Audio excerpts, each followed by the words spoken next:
दोस्तों तो फिर से आ गए एक नए वीडियो के साथ। इस वीडियो में हम बात करेंगे आईएनएस तुसील के बारे में। इस वीडियो को शुरू करने से पहले आप सभी से निवेदन है कि मेरे इस चैनल को सब्सक्राइब करें, वीडियो को लाइक करें, कमेंट बॉक्स में जाकर कमेंट करें और अपने दोस्तों के साथ शेयर करना ना भूलें। तो दोस्तों इस वीडियो को शुरू करते हैं। वैसे आप सभी को खबर मिल ही गया होगा, अगर नहीं मिला तो मैं हूँ ना। चलिए दोस्तों अब विस्तार से चर्चा करते हैं अपने इस टॉपिक पर। तो जैसे आप इस इमेज में देख सकते हैं इस युद्धपोत को, इसका नाम है आईएनएस तुसील है। यह युद्धपोत भारत, रूस और यूक्रेन की मदद से बना है। देखिए दोस्तों इसमें एक नाम है यूक्रेन का भी। चलिए आगे बढ़ते हैं। इस युद्धपोत के नौसेना में शामिल हो जाने से पाकिस्तान और चीन की टेंशन बढ़ गया है। भारत की बढ़ती ताकत से पाकिस्तान और चीन कहीं ना कहीं परेशान होते जा रहे हैं। वैसे पहले थोड़ा तुसील के बारे में हम समझ लेते हैं। तुसील का मतलब होता है, मतलब संस्कृत में तुसील को कवच का मतलब कवच होता है। ठीक है दोस्तों, इसके निर्माण का आदेश 29 अक्टूबर 2018 में दिया गया था। वैसे यह तलवार श्रेणी का फ्रिगेट है। इसकी लंबाई 124.8 मीटर है। इसका बीम जो है 15.2 मीटर है। इसकी रफ्तार 30 नॉट यानी 56 किलोमीटर पर आवर है।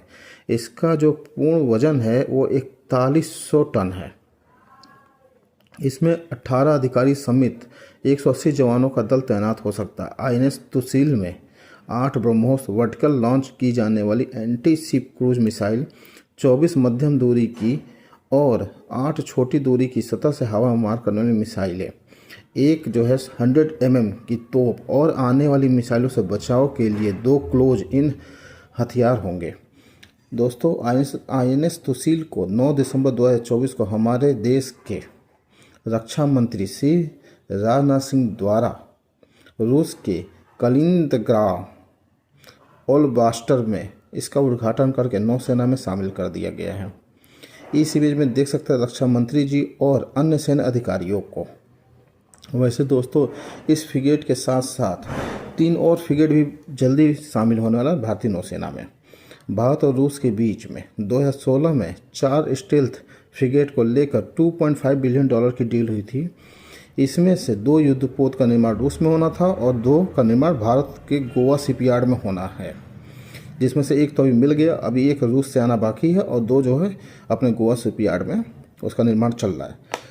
देखो दोस्तों एक चीज़ तो इसमें मानना पड़ेगा और भारत की कूटनीति का लोहा भी मानना पड़ेगा। क्यों मैं बोल रहा हूँ, आप ध्यान से समझिए इस बात को। आप सभी को शायद पता हो कि ना पता हो, लेकिन एक चीज़ आप समझिएगा कि यूक्रेन और रसिया के बीच में इस समय आप सबको पता है कि जंग चल रहा है और इस जंग के बीच में यूक्रेन को बहुत ज़्यादा लॉस भी हुआ है। उसके बाद भी जो इस फ्रिगेट का जो सबसे मेन पार्ट है, जिसको हम लोग कहते हैं गैस टरबाइन, तोपों में लगने वाली गैस टरबाइन का उत्पादन यूक्रेन की कंपनी जोयरा मास्प्रोएते करती है। इसे वैश्विक स्तर पर जलीय गैस टरबाइन के उत्पादन के लिए माना जाता है। इस पूरे ऑर्डर की सबसे बड़ी बात यह है कि युद्ध के बावजूद रूस और यूक्रेन की मदद से भारत को यह तोप मिल गया है। तो ये सही में भारतीय कूटनीति का बहुत बड़ा अचीवमेंट है दोस्तों, कि 2 देश जो रूस और यूक्रेन एक दूसरे के विरोधी होते हुए भी एक दूसरे के लिए जंग लड़ रहे हैं, एक दूसरे के साथ जंग लड़ रहे हैं इस प्रेजेंट टाइम में, उसके बाद भी भारत का जो ये फ्रिगेट है जो कि रूस में बन रहा था, ये भी सोचने वाली बात है कि रूस में बन रहा है, उसके बावजूद यूक्रेन ने ये जो तोप का क्या कहते हैं इसको, गैसी टरबाइन जो तोप है, इसको इस ऑर्डर को यूक्रेन की तरफ से पूरा करके दिया गया है भारत के लिए। तो रियल में एक अचीवमेंट है ये भारत के लिए। अच्छा दोस्तों वैसे तो देखा जाए तो ये नया जो फ्रिगेट अभी शामिल हुआ है, इससे तो रियल में नौसेना की ताकत तो ज़रूर बढ़ेगा, क्योंकि इंडिया में वर्तमान टाइम में अभी ये 4 से तो नहीं, लेकिन अभी और भी ज़्यादा चाहिए, क्योंकि जिस कंट्री की नौसेना सबसे ज़्यादा स्ट्रांग होती है उस कंट्री की बात हर जगह सुनी जाती है। जैसे आप अगर पुराने ज़माने में आप चले जाएं तो ब्रिटिशों का नौसेना को कहा था कि ब्रिटिश नौसेना बहुत स्ट्रांग हुआ करती थी। उसके बाद जब फर्स्ट वर्ल्ड वार जब ख़त्म हुआ, उसके बाद अमेरिकन नौसेना का विस्तार होना शुरू हुआ। सेकेंड वर्ल्ड वार ख़त्म होते होते ब्रिटिश नौसेना पूरी तरह से ख़त्म हो चुकी थी और अमेरिकन नौसेना इतनी स्ट्रांग हो गई थी कि आज वर्ल्ड में अमेरिका का जो दबदबा है वो उसकी नौसेना के वजह से। अच्छा, वर्तमान समय में देखा जाए तो चाइना जस्ट इसी की तरफ बढ़ते जा रहा है। चाइना अपनी नौसेना को दिन प्रतिदिन विकसित किए जा रहा है।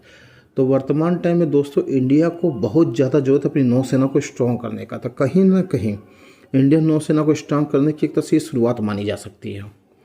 बाकी दो को देखते हैं दोस्तों आगे क्या होता है। जैसा होगा आप लोग को अपने नए वीडियो में ज़रूर आप लोग को अपडेट करूंगा। वैसे मेरा ये वीडियो आप लोग को कैसा लगा ज़रूर कमेंट बॉक्स में बताएं और अपने दोस्तों के साथ शेयर करना ना भूलें। बाय दोस्तों।